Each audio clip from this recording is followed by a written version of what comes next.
yo me fumaba media caja de cigarrillo todos los días.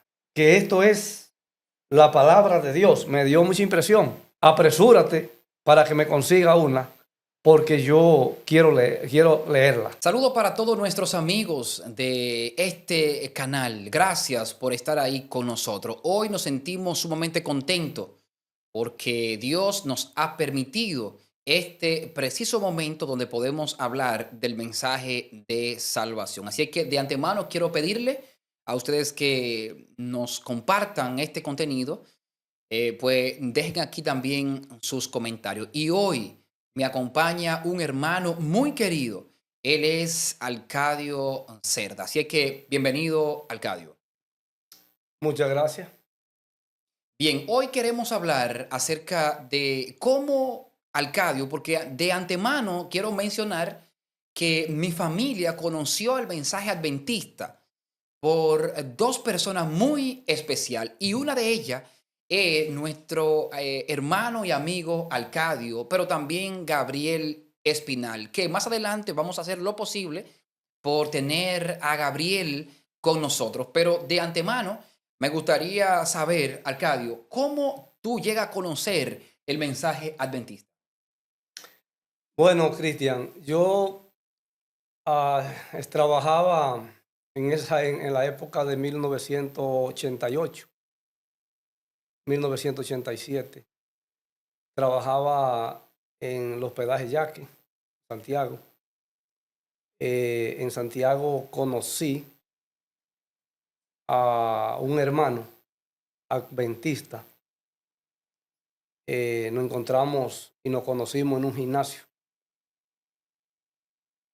Yo era de una condición muy hiperactiva y me gustaba eh, ejercitarme, correr, ejercitarme. Y me fui a un gimnasio a levantar pesas. Allí me encontré con un hermano que coincidió que él es de mi propia tierra, de Monción, como lo somos todos. Él comenzó a darme el mensaje del Evangelio. Habíamos aproximadamente unos 20 integrantes en el gimnasio y él comenzó a compartir el mensaje conmigo y con el dueño del gimnasio. Entonces yo le decía a él que por qué él tenía que haberme elegido a mí para hablarme de Dios. Que si, por qué no se dirigía a otra persona, por qué no compartía con otra persona, porque yo no estaba interesado en conocer a Dios, no me interesaba. Él comenzó a señalarme que yo tenía que conocer los mandamientos de Dios y que Dios lo estaba usando para que me predicara, que yo tenía que ponerle atención a lo que él me estaba diciendo. Y yo le decía que yo no era la persona indicada. En ese entonces yo fumaba, bebía bebida alcohólica, no porque yo la comprara, sino porque me la brindaban. Pero ya yo me estaba encaminando por un camino oscuro. Tenía un amigo que me estaba manipulando para que yo fuera aprendiendo la vida. Y ya en ese tiempo yo fumaba mucho. Yo me fumaba ya media, en ese tiempo cuando estaban los cigarrillos Monte Carlo de fama, yo me fumaba media caja de cigarrillo todos los días. Ya a los 18 años cumplidos, 1988, en una ocasión él me invitó a un grupo de la iglesia para que fuera a una semiconferencia.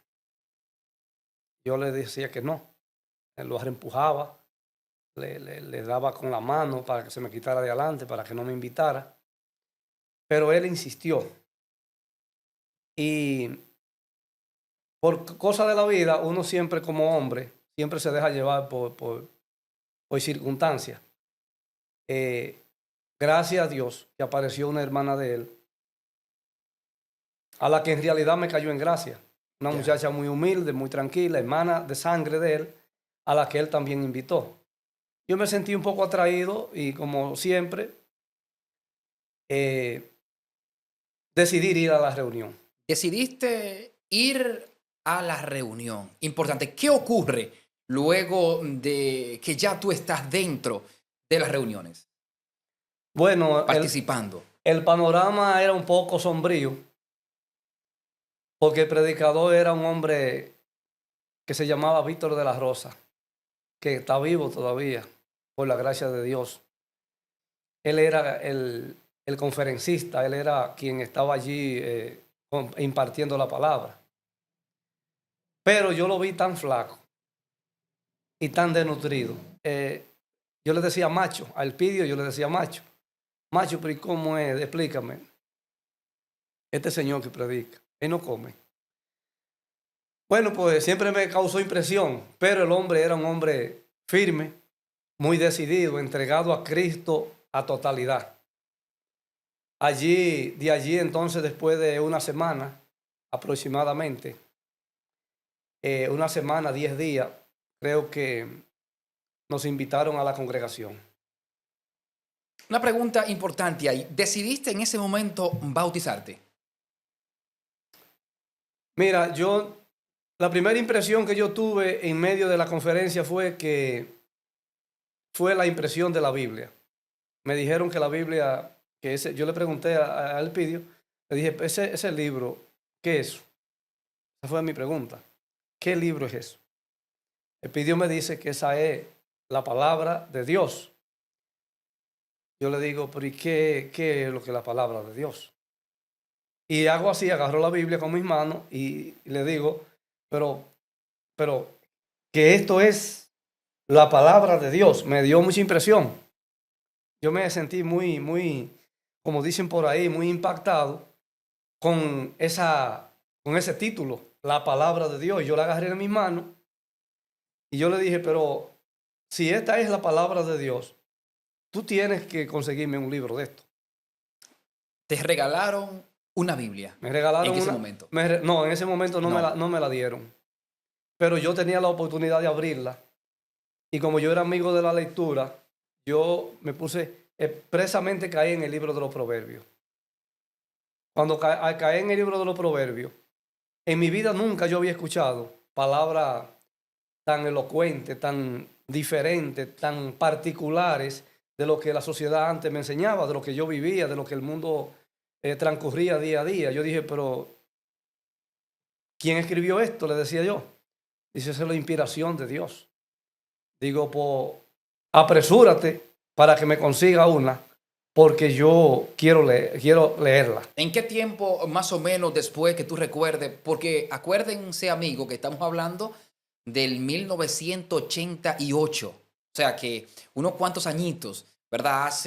Desde ese tiempo hacia acá. Y quiero informarle también a nuestros amigos que nos siguen en este canal que vamos a obsequiar algunas Biblias. De manera que si usted no tiene una Biblia, escúchelo bien, si usted no tiene una Biblia, pues escríbanos aquí debajo que vamos a hacer todo lo posible, si estás en la República Dominicana, por hacerle llegar una Biblia.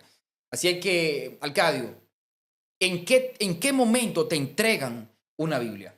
Luego de la conferencia, más o menos en qué momento te la entregan. Pasamos a una conferencia normal. Ya normal, sí, siempre, o sea, siempre yo recuerdo que se hacían, bueno, no de esa época, pero sí se hacían unas conferencias como de grupo pequeño y luego entonces eran introducidos en los templos y allí se hace ya una conferencia ya de manera normal, ¿verdad? Sí, como siempre, Sí. se hace una mini campaña y de ahí se lleva a la iglesia y de ahí viene el pastor que rige el distrito y da la conferencia. En esa época el pastor era un pastor, apellido creo que Cruz, no me recuerdo muy bien. Pero lo que se estudiaba en la conferencia era lo impresionante. Se estudiaba preparación para la crisis final. Preparación para la crisis final. De hecho, hay un libro titulado así, Preparación para la crisis final. Ese era el libro que se estudiaba acompañado de la Biblia, espíritu de profecía y preparación para la crisis final.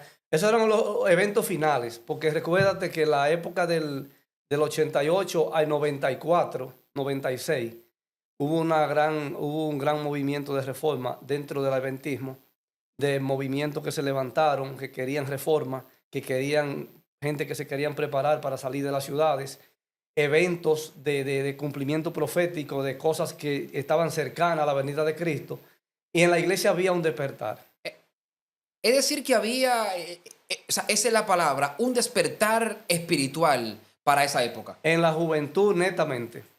Nosotros nos reuníamos, aparte de lo que tú me preguntaste ahorita, de cuándo me dieron una Biblia, nosotros nos reuníamos frecuentemente fuera de día de culto para pasar noches y medianoche estudiando la Biblia. Y eso se nos prohibió porque ya tú sabes lo que sucede, el celo religioso era lo que imperaba en ese entonces. Pero aparte de lo que te estoy diciendo y lo que es la Biblia, yo comencé a ir a la conferencia acompañado de 7 amigos míos más, a 7 o 8 éramos, todos del mismo gimnasio casi. Y en medio de la conferencia había muchas interrupciones, eran personas que no tenían conocimiento, igual que yo. Pero ¿qué pasa? Dios me impresionó y me hizo ser un hombre prudente y respetuoso cuando se estaba hablando de su palabra. Entonces yo vivía peleando con los compañeros y aún en medio del culto me levantaba y lo mandaba a callar, porque era como una forma de que habían muchos de ellos que se sonreían, que se reían del pastor, de lo que decía, porque eran gente sin conocimiento. Pero yo me lo tomé demasiado en serio. Yo me lo tomé tan en serio que yo me quería echar todo a pecho. Y desde ese entonces, pues, cuando llegó la hora de tomar la decisión, que el pastor hizo el llamado, nos levantamos creo que 4 para ser bautizados del grupo. Pero con la excepción de que yo fui el que di la última palabra. No me sentía seguro, estaba pensativo. El pastor hacía el llamado, pero yo siempre miraba la imagen del preparación para la crisis final, una imagen de una nube que presentaba como una nube de presagio de juicio final. Y yo la interpreté como que el fin del mundo estaba cerca. Eso me inspiró y yo dije, la camparta, como le llaman, me inspiró y yo dije, pero será verdad que voy a tomar una decisión. Entonces, cuando ya el pastor está dando el último llamado que dice, es la última exposición que hago, ¿quiénes están dispuestos a entregarse al Señor Jesús? Ya era la última palabra y la última exposición. Y ya cuando ya está cerrando, que ya van a cerrar el ciclo del último día de la conferencia, yo levanté la mano como entredicho. La levanté así a medio camino. Y el pastor dijo, uno más, gloria a Dios. Y ahí yo... Y ahí te bautiza. ¿Qué año aproximadamente? Ahí mismo, Ya 88. pasaron unos días.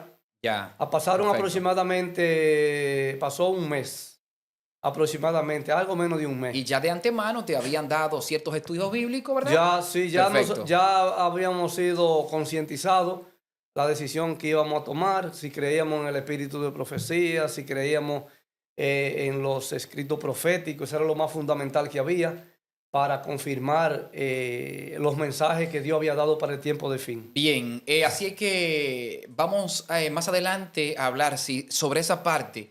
¿Qué se necesita en aquel entonces? ¿Qué se necesitaba para que una persona fuera miembro de la iglesia adventista? Le pedimos a nuestros amigos que compartan nuestro contenido.